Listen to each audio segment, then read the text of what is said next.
Ila hadroti Kang Mas Yai. Al-Fatihah.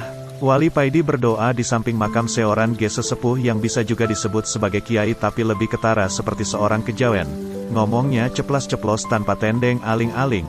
Orang banyak menganggapnya kejawen karena setiap ada orang yang mengeluhkan masalahnya pada beliau selalu dijawab dengan ajaran-ajaran Jawa.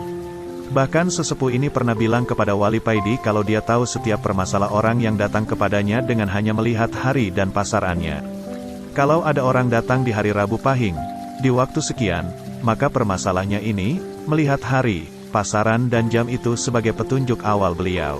Yang menarik dan membuat Wali Paidi tertawa ngakak adalah gayanya yang ceplas-ceplos tanpa basa-basi. Wali Paidi teringat di waktu Wali Paidi sowan kepada beliau kala itu. Sewaktu Wali Paidi duduk dan ngobrol santai dengan beliau datanglah seorang santri Toriko sowan kepada beliau. Perasaan Wali Paidi jadi tidak enak melihat kedatangan santri ini, karena Wali Paidi yakin kalau Mas Yai akan menghabisinya dengan komentarnya yang ceplas-ceplos, dan gurauannya yang menyerempet bahaya.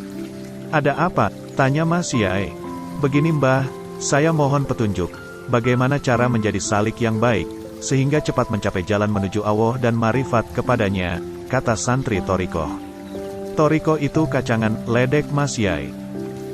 Wali Paidi yang mendengar itu langsung tertawa ngakak, lalu sesepuh melanjutkan perkataannya. Orang Toriko itu orang yang tidak tahu, sehingga butuh jalan sebagai petunjuk. Santri Toriko ini kebingungan mendengar jawaban Mas Kiai ini. Mas Kiai memandang santri Toriko dengan tatapan tajam dan berkata lagi dengan pedasnya.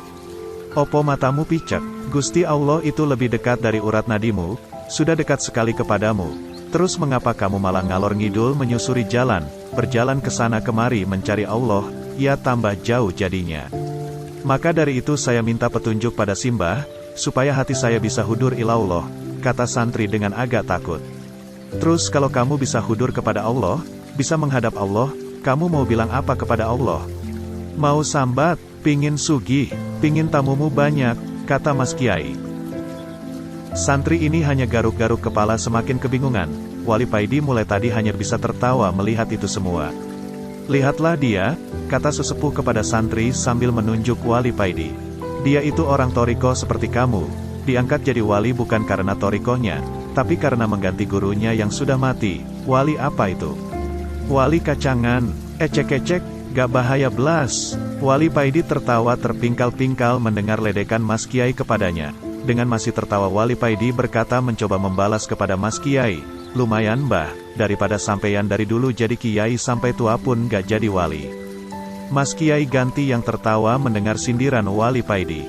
"Aku ora doyan, seumpama disuruh milih, mendingan aku jadi kiai seperti ini daripada jadi wali kacangan kayak kamu, ison mung ganteni gurune hehehe," balas Mas Kiai.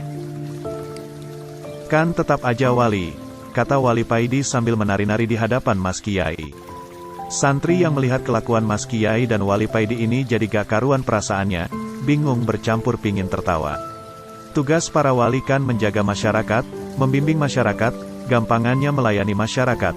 "Jadi kamu ini pelayanku dan aku ini juraganmu," kata Mas Kiai ganti menari-nari di hadapan Wali Paidi. "Hahaha," Wali Paidi tertawa. Wali Paidi tersenyum sendiri kalau mengingat peristiwa itu, sambil melihat pusaran makamnya. Wali Paidi berkata di hatinya, "Bisa jadi beliau ini wali yang derajatnya tinggi sehingga aku tidak mengetahui kewaliannya atau Allah punya pasukan khusus yang terdiri bukan dari kalangan wali, tapi kedudukannya di atas para wali. Ah, memang betul apa kata Mas Kiai, aku ini memang kacangan."